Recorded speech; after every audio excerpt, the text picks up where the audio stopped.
हिमालय के पहाड़ों के ऊपर एक कमजोर पश्चिमी विक्षोभ दस्तक देगा तो देश के कई राज्यों में शीतलहर के हालात जारी रहेंगे। नमस्कार, आप देख रहे हैं मौसम पूर्वानुमान। मैं किरण वाघमड़े। आज अगर हम देखते हैं कि आज 9 तारीख है और देखते हैं 10 से लेकर 12 तारीख के बीच कैसा रहेगा पूरे देश भर में मौसम का हाल। हवाओं का अगर हम रुख देखें तो उत्तर पश्चिम दिशा से लगातार हवाएं चल रही, उसके कारण राजस्थान, पंजाब, हरियाणा, दिल्ली एनसीआर, यूपी, मध्य प्रदेश से लेकर यहाँ पर महाराष्ट्र के विदर्भ तक या फिर मध्य महाराष्ट्र, मराठवाड़ा तक भी तापमान में गिरावट है। छत्तीसगढ़, झारखंड में भी तापमान में गिरावट जारी है और शीतलहर या फिर शीतलहर जैसे हालात कई सारे इलाकों में देखने को मिल रही है। इसके अलावा दक्षिण भारत में एक श्रीलंका के आसपास एक ट्रफ है, तो उसके प्रभाव से श्रीलंका के आसपास ही बारिश है। तमिलनाडु में बादल तो देखने को मिल रहे हैं दक्षिणी इलाकों में, लेकिन विशेष रूप से बारिश अभी तो नहीं है। और यहाँ पर आप देख सकते हैं कि एक कमजोर पश्चिमी विक्षोभ दस्तक दे रहा है पहाड़ों के ऊपर, उसके प्रभाव से बादलवाही हल्की से हो रही है, लेकिन ये काफी ऊंचाई वाले बादल है। इन बादलों से बारिश पंजाब, हरियाणा या फिर राजस्थान में नहीं होगी। लेकिन आज देर रात को गिलबर्टसन, मुजफ्फराबाद, लेह लद्दाख के कुछ इलाकों में बादल के साथ हल्की बर्फबारी देखने को मिल सकती है। इसके अलावा अगर हम 10 तारीख का पूर्वानुमान देखते हैं तो 10 तारीख को पहाड़ों पर भी मौसम साफ रहेगा, यानी गिलबर्टसन, मुजफ्फराबाद, लेह लद्दाख में मौसम साफ रहेगा। जम्मू कश्मीर, हिमाचल प्रदेश, उत्तराखंड में मौसम साफ रहेगा। और उत्तर पश्चिम दिशा से आने वाली ठंडी हवाओं के कारण पंजाब, हरियाणा, राजस्थान, मध्य प्रदेश के कई इलाके, महाराष्ट्र के मध्य महाराष्ट्र, मराठवाड़ा, विदर्भ के इलाके, छत्तीसगढ़ और झारखंड के कुछ इलाके तथा यूपी के इलाके, यहाँ पर तापमान में गिरावट जारी रहेंगी और कई इलाकों में शीतलहर या फिर शीतलहर जैसे हालात देखने को मिलेंगे। गुजरात में भी तापमान में गिरावट होगी, लेकिन यहाँ पर शीतलहर का अनुमान नहीं है।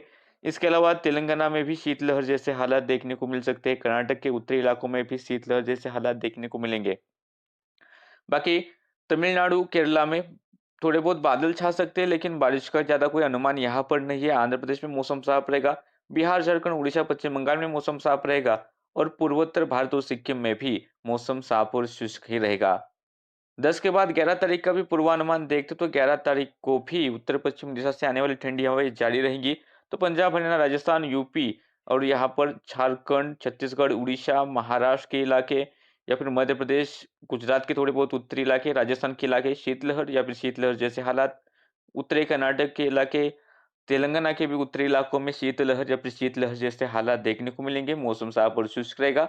पहाड़ों पर भी मौसम साफ और शुष्क रहेगा। जम्मू कश्मीर, हिमाचल प्रदेश, गिलबर्टसन, मुजफ्फराबाद, लेह लद्दाख, उत्तराखंड मौसम साफ और शुष्क रहेगा। दक्षिण भारत में भी लगभग मौसम साफ और शुष्क रहेगा। तमिलनाडु में थोड़े बहुत बादल छा सकते हैं, लेकिन बारिश का अनुमान नहीं है। पूर्वोत्तर भारत में, यानी कि बिहार से लेकर पश्चिम बंगाल, उड़ीसा से लेकर या फिर पूर्वोत्तर भारत और सिक्किम में मौसम साफ और शुष्क रहेगा। लगभग हम कह सकते हैं कि 13 तारीख को एक कमजोर पश्चिमी विक्षोभ आ सकता है, लेकिन उससे पहले 12 तारीख को आप देख सकते हैं गिलबर्टसन, मुजफ्फराबाद, लेह लद्दाख के कुछ इलाकों में बादल छाएंगे, लेकिन बारिश का अनुमान या फिर बर्फबारी का अनुमान नहीं है। लेकिन 13 और 14 दिसंबर को हल्का सा स्नोफॉल या फिर हल्की बर्फबारी जम्मू कश्मीर, हिमाचल प्रदेश की ऊंची पहाड़ियां, गिलबर्टसन, मुजफ्फराबाद, लद्दाख के इलाकों में देखने को मिल सकती है। इस दौरान मैदानी इलाकों में उसका कोई प्रभाव नहीं होगा। पंजाब, हरियाणा, राजस्थान, मध्य प्रदेश से लेकर महाराष्ट्र, छत्तीसगढ़, उड़ीसा, झारखंड, यूपी और गुजरात के इलाकों में शीतलहर या फिर शीतलहर जैसे हालात देखने को मिलेंगे। बारिश का यहाँ पर कोई अनुमान नहीं है। दक्षिण भारत में हो सकता है कि तमिलनाडु के थोड़े बहुत इलाके, नागापट्टिनम से लेकर कन्याकुमारी के बीच जो तटीय इलाके वहां पर हल्की बारिश हो। यहाँ पर तिरुवनंतपुरम के आसपास भी थोड़ी बहुत बारिश की बौछारें केरला में दिखने को मिल सकती है, लेकिन ज्यादा बारिश का अनुमान नहीं है। हल्की-फुल्की बौछारें हो सकती है। उत्तरी तमिलनाडु, चेन्नई के आसपास मौसम साफ रहेगा। इसके अलावा कर्नाटक, तेलंगाना, आंध्र प्रदेश, उड़ीसा, यहाँ पर बिहार, झारखंड और पूर्वोत्तर भारत के इलाके मौसम साफ और शुष्क ही रहेगा। तो देश के इस मौसम बुलेटिन में अभी के लिए इतना ही। ऐसे ही वीडियो देखने हैं तो चैनल को सब्सक्राइब कीजिए और बेल आइकन दबाकर हर अपडेट पर नजर रखें।